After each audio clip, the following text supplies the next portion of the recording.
दोस्तों देखने से पहले आपसे गुजारिश है कि अपने दिमाग और आईक्यू को 100% पे रखिएगा क्योंकि ये मूवी बहुत ट्रिकी है। Welcome back rockets. आज की मूवी है everything everywhere all at once. Movie की शुरुआत में कहानी की हीरोइन एवलिन को दिखाते हैं जो कई साल पहले अपने पति वेमंड के साथ यूएस आई थी। दोनों मिलकर एक लॉन्ड्री सर्विस चलाते हैं जो कुछ सालों से बड़े घाटे में चल रही है और टैक्स डिपार्टमेंट उनका बिजनेस बंद करवाना चाहता है क्योंकि वे ठीक से टैक्स फाइल करते नहीं है। एवलिन की लाइफ वैसी नहीं निकली जैसे उसने कभी सोची थी। उसकी बेटी एक लेस्बियन रिलेशनशिप में है और एवलिन इस बात से खुश भी नहीं है। ऊपर से एवलिन का पति अपने शादी से बहुत बोर हो चुका है और एवलिन से डाइवोर्स मांग रहा है। यही नहीं, एवलिन अपने पिता गोंग से भी बहुत परेशान है। अब कुछ ही देर में एवलिन के पिता गोंग आने वाले हैं जो चाहते हैं कि एवलिन चाइना में ही बस जाए। अगले सीन में एवलिन, वेमंड और गोंग बिजनेस पेपर सबमिट करने टैक्स डिपार्टमेंट जाते हैं। लिफ्ट के अंदर वेमंड को पता नहीं अचानक क्या होता है, उस पर अचानक कोई फोर्स अटैक करता है और लगता है वो वेमंड नहीं कोई और ही इंसान बन गया है। वो एवलिन से कहता है कि तुम्हारी जान खतरे में है, मेरे पास ज्यादा वक्त नहीं है क्योंकि असली वेमंड जल्दी वापस आ जाएगा। वो एवलिन को एक हेडसेट पहनाता है और कुछ नोट्स देता है और कहता है कि जब मैं नहीं रहूंगा तो तुम इन नोट्स को फॉलो कर लेना। फिर हेडसेट ऑन होता है और उसके फोन पर एक पैनल दिखाई देता है और फिर एक अजूबा होता है और एवलिन को अपने जन्म से लेकर अभी तक की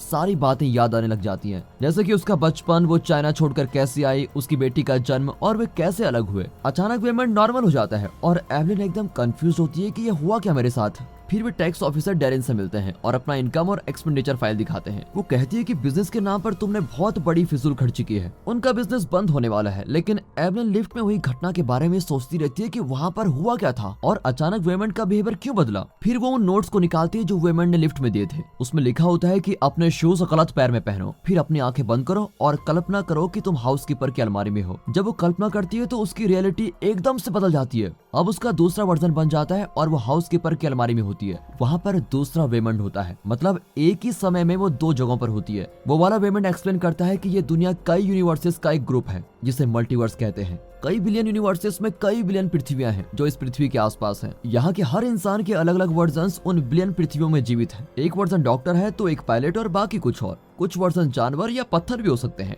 और ये वाला वेमंड अल्फा नाम के एक यूनिवर्स से बिलोंग करता है जो कि बाकी यूनिवर्सेस से ज्यादा एडवांस्ड यूनिवर्स है और मल्टीवर्स का कॉन्सेप्ट इन्हीं लोगों की खोज है। अब बात यह है कि अल्फा यूनिवर्स की पृथ्वी पर एवलिन एक साइंटिस्ट है जिसने इंसान की कॉन्शियसनेस को अलग अलग यूनिवर्स में ट्रेवल करवाने का तरीका ढूंढ लिया है और उसी प्रोसेस के जरिए अल्फा वेमंड ने अपने कॉन्शियसनेस को इस दुनिया में ट्रांसफर कर लिया है। एवलिन के तो कुछ भी समझ में नहीं आता कि ये यहाँ पर आया क्यों है। फिर अल्फा वेमंड बताता है कि उनकी बेटी जॉय पूरी दुनिया को मिटाने वाली है। अल्फा यूनिवर्स में जॉय सबसे टैलेंटेड बाउंसर थी और एवलिन ने सिस्टम में ऐसा फंक्शन डाला था जिससे जॉय को एक ही समय में कई यूनिवर्सेस में घूमने की आजादी मिली। इस वजह से जॉय को अपने बिलियन वर्जन्स के बारे में जानकारी मिली थी और खुद के इतने सारे वर्जन्स को एक्सपीरियंस करके जॉय इस नतीजे पर पहुंची कि ये दुनिया झूठी है और इंसान हर यूनिवर्स में बदतर जिंदगी जी रहे हैं। फिर ऐसी जिंदगी को खत्म करने के लिए उसने एक ब्लैक होल बनाया जिसका नाम है एवरीथिंग डोनट। वो पूरे मल्टीवर्स को इस ब्लैक होल में समाकर दुनिया को खत्म कर देना चाहती है ताकि ना रहेंगे यूनिवर्सेस और ना रहेगी दुख भरी जिंदगी। और इस विनाश को सिर्फ एवलिन ही रोक सकती है। इसलिए जॉय हर यूनिवर्स में जाकर अपनी माँ के हर वर्जन्स को खत्म करना चाहती है ताकि उसकी माँ कभी उसको मारे ना। और एवलिन का ये वर्जन बाकी वर्जन्स के मुकाबले में सबसे दुखी वर्जन है क्योंकि इस वर्जन को अपने पर्सनल और प्रोफेशनल लाइफ में कोई सफलता ही नहीं मिली है। इस वजह से अल्फा वेमंड का मानना है कि एवलिन के कई बिलियन वर्जन्स में से यही वर्जन जॉय को रोककर मल्टीवर्स को बचा सकती है। अल्फा जॉय एवलिन को मारने के लिए कई लोगों को भेज रही है, इसीलिए एवलिन को डिफेंस सीखना होगा। कुछ यूनिवर्सेस में एवलिन मार्शल आर्ट्स एक्सपर्ट है। अगर एवलिन उनमें से किसी यूनिवर्स में चली जाए तो तुरंत मार्शल आर्ट्स सीख सकती है। तभी जॉय के गार्ड्स आकर अल्फा वेमंड को अटैक करते हैं। डेरिन भी उनसे अटैक करती है क्योंकि अब उसके अंदर उसका अल्फा वर्जन घुस गया है। फाइट के बीच एवलिन पहली बार दूसरे यूनिवर्स में जाती है जहां पर वो एक मार्शल आर्ट्स एक्सपर्ट है, लेकिन बदकिस्मती से वो फ्यूचर में पहुंचती है जहां उसका पति उससे डाइवोर्स के बारे में बात कर रहा है। एवलिन वापस इस दुनिया में लौटती है और किसी दूसरे यूनिवर्स में जाती है। चलो शुक्र है कि इस बार वो एक ठीक यूनिवर्स में आ गई है जहां पर वो एक एक्सपर्ट फाइटर है और चाइना में भी बस चुकी है। वो एक सक्सेसफुल एक्टर भी है। इस लाइफ को कुछ पल जीकर एवलिन इस दुनिया में लौट आती है और सोचती है कि एक छोटा सा फैसला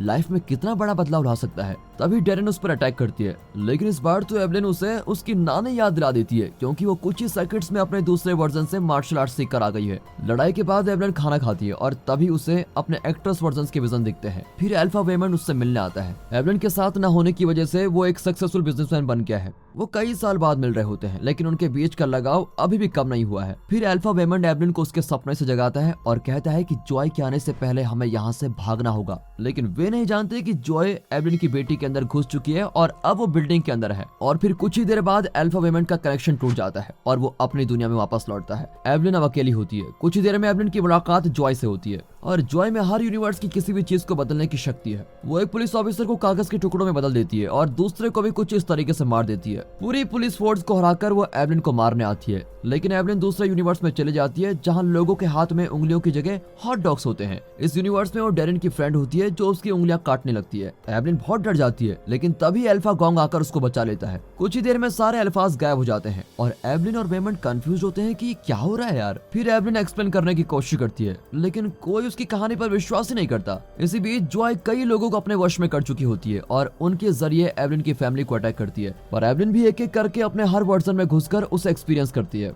कहीं पर वो एक अंधी औरत है तो कहीं सिंगर, कहीं पर स्ट्रीट आर्टिस्ट या कहीं पर एक कुक है। अब इन सब की स्किल्स अपने अंदर समाकर वो हर किसी को हरा देती है। फिर वो थक हार कर अल्फा वेमंड की बाहों में गिर जाती है। अब अल्फा प्लेनेट में भी जॉय अपने पिता को मार डालती है, जिसकी वजह से वो एवलिन की बाहों में गिरकर मर जाता है। अब सिर्फ ओरिजिनल वेमंड बचा हुआ है। फिर जॉय एवलिन पर अटैक करने आती है और उसको बचाने के लिए एवलिन दूसरे यूनिवर्स में जाने लगती है, पर वो अपने हर वर्जन से तंग आ जाती है और वहीं गिरती है। जॉय हंसने लगती है और एवलिन को वहीं मरने के लिए छोड़ देती है। अगले सीन में एवलिन जागती है तो एक नई एक्ट्रेस होती है जो अपनी नई मूवी का प्रीमियर देख रही है। उसी वक्त वो रैकुकुई नाम की मूवी में कुक भी होती है। अब एक साथ इतनी सारी रियलिटीज को हजम करने के लिए उसको बहुत मुश्किल हो जाता है।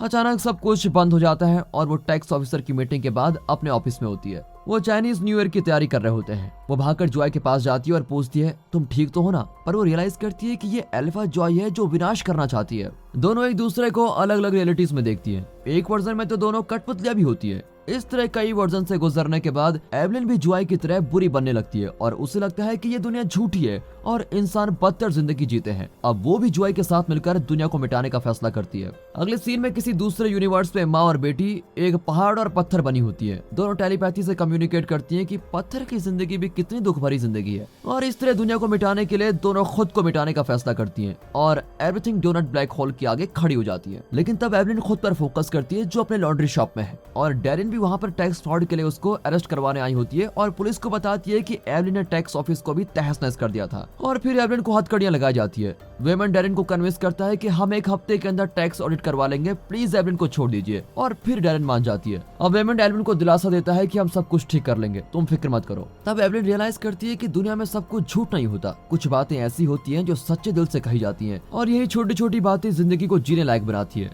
वो समझ जाती है कि दुनिया इतनी बुरी भी नहीं है जितनी वो कल्पना कर रही थी। उस यूनिवर्स में जहाँ पर एवलिन एक एक्ट्रेस है, वो मूवी प्रीमियर के बाद वेमंड से मिलती है। उनके बीच में से कई मतभेद हैं, लेकिन एवलिन उनको एक तरफ रख देती है और वेमंड से कहती है कि हमें डेट करनी चाहिए। वहाँ हॉट डॉग्स वाले यूनिवर्स में दिखाते हैं तो एवलिन और डैरेन अपने मतभेद भूलकर एक हैप्पी कपल की तरह रहती हैं। बिलियन यूनिवर्सेस के हर यूनिवर्स में एवलिन को ऐसा कुछ न कुछ मिलता है जिससे उसकी जिंदगी खुशी से भर जाती है। इसलिए अब वो बुरी जॉय के साथ ब्लैक होल में जाने से मना कर देती है। जॉय उस पर अटैक करने के लिए कई लोगों को भेजती है, लेकिन एवलिन उन सबको वो सच्चाई बताती है जो उसने अभी एक्सपीरियंस की है। आखिर में वे सभी भी कन्विंस हो जाते हैं कि दुनिया इतनी बुरी नहीं है और यहाँ छोटी छोटी बातों में खुशी बसी हुई है, सिर्फ उन्हें ढूंढने भर की देरी है। पर जॉय उनसे सहमत नहीं होती और ब्लैक होल की ओर बढ़ती है। अब किसी दूसरे यूनिवर्स में एवलिन जॉय की गर्लफ्रेंड को वेमंड से मिलवाती है और अब वो अपनी बेटी की रिलेशनशिप से शर्मिंदा भी नहीं है। माँ बेटी एक दूसरे को पूरी तरह समझती हैं और गले लगाती हैं। इस तरह बुरी जॉय भी अब जिंदगी की सच्चाई जान गई है कि चाहे पूरी दुनिया तुम्हारे खिलाफ हो जाए, तुम्हें उस इंसान के लिए जीना होगा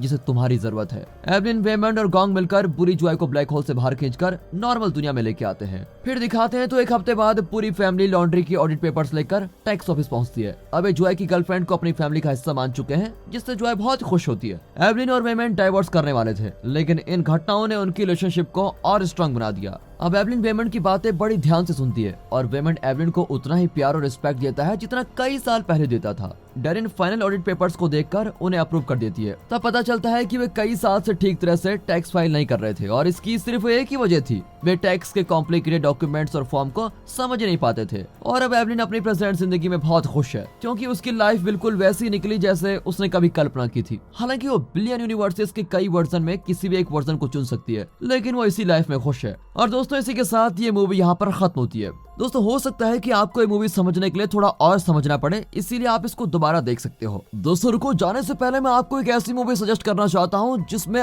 आसमान के ऊपर फुटबॉल खेली जाती है। जी हाँ, आप कहोगे कि ये कैसा हो सकता है, तो आपको ये कॉस्मोबॉल मूवी देखनी है। बाकी वीडियो पर क्लिक कीजिए और एंजॉय। बाकी अगर आपको वीडियो अच्छी लगी हो, मूवी अच्छी लगी हो, एक्सप्लेनेशन अच्छा लगा हो, वीडियो को लाइक कीजिएगा, चैनल को सब्सक्राइब कर दें। बाकी मिलते हैं अगली वीडियो में, तब तक के लिए गुड बाय, अपना ख्याल रखेगा and finally thanks for watching.